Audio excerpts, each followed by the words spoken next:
Aloha! This is vlog number 2. This vlog will be raw. There is no script. I want to give you an update regarding Crissy's journey so far. It's been 1 week now since her first chemo. You may be wondering where I am right now. We are in the hospital. I will explain more about why we are here. From the first vlog you saw after her first chemo, everything seemed fine. Taking it day by day, moment by moment. Monday was good. Her sleeping was normal, but sleeping a lot, on and off throughout the day. Monday was the same. She had energy to do things that she needed to do. She was making fabric lace.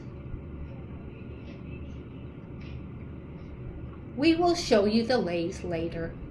If you see my daughter's graduation, you will see the lace and know what we've been doing.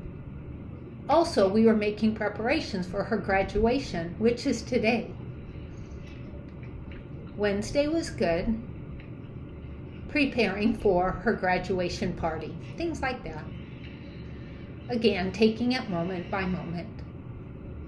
Thursday, she went to her doctor's appointment for a follow-up visit with her oncologist team. Checking in to see how she was doing. Everything seemed to be going fine.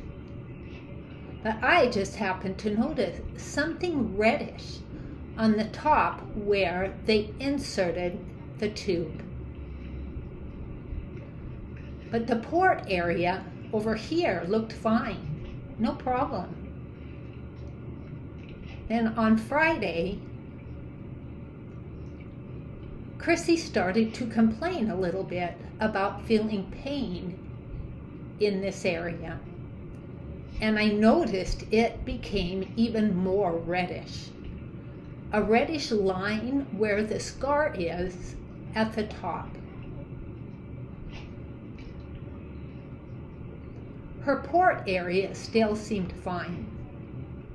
It was all clear. Except for the red part by the first scar. I decided to call the surgeon's office to find out what's going on. Just so happened the surgeon was in the surgical room, so the nurse answered. So I talked with the nurse, I explained the situation. The nurse said she would call the surgeon to see what they could do. At the same time, I called the oncologist team to ask them what I could do. So happened the nurse called me back. It's like, okay, fine, no problem. We will go from there. They told me to go to imaging.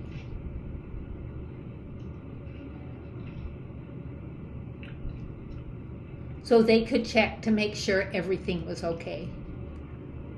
So we went. After we arrived, we waited and waited for probably a good 2 hours. Almost the same as if you're waiting in the ER. Then the radiologist checked the images and told us we would probably need to remove the port.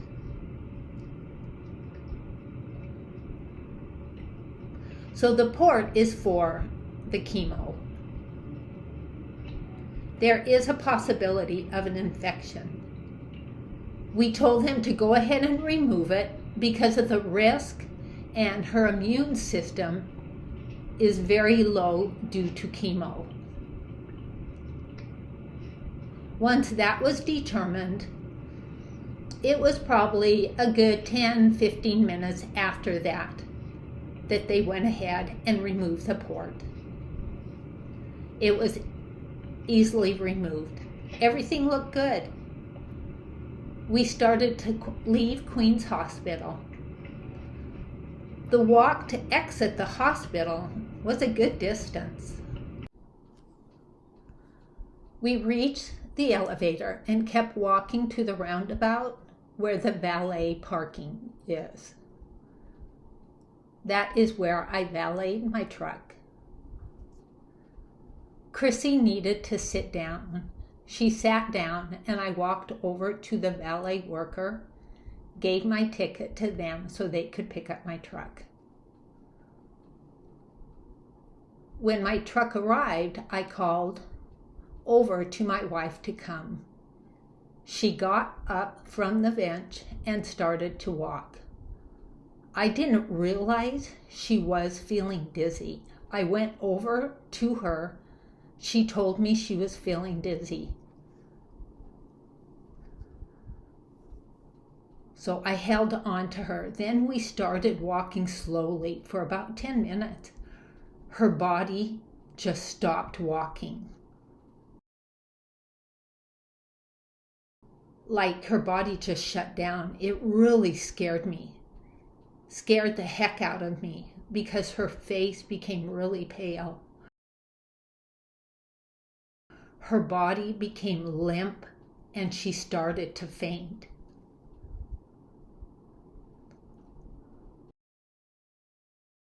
I held on to her and someone came to help support her because my arms were full of things I was carrying.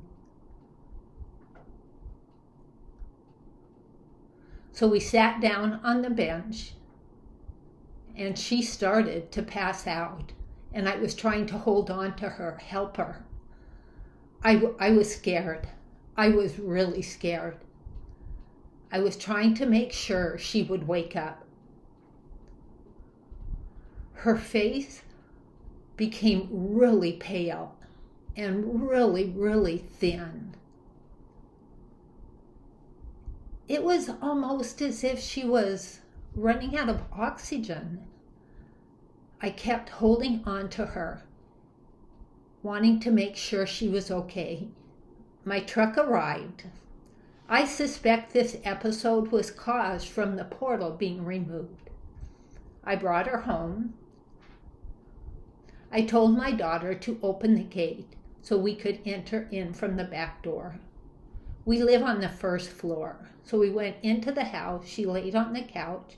She started to sleep. Everything seemed to be fine. Then at that time, I went to Safeway to pick up medication.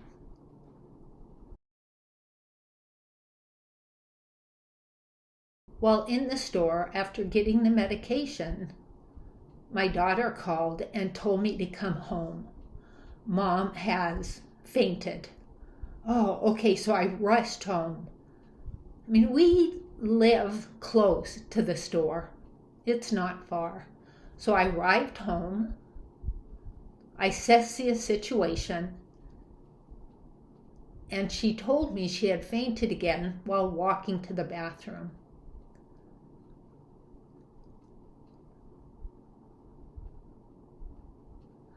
I made sure everything was okay, and then I went to take a shower. While in the shower, the doctor called, and I couldn't answer. When I was done, the nurse called me again. I was dressed, so I was able to answer her call. The doctor called to follow up to make sure everything was okay. I explained the situation, that she had passed out twice. I also said that she wasn't herself. It was like she was disconnected. Like,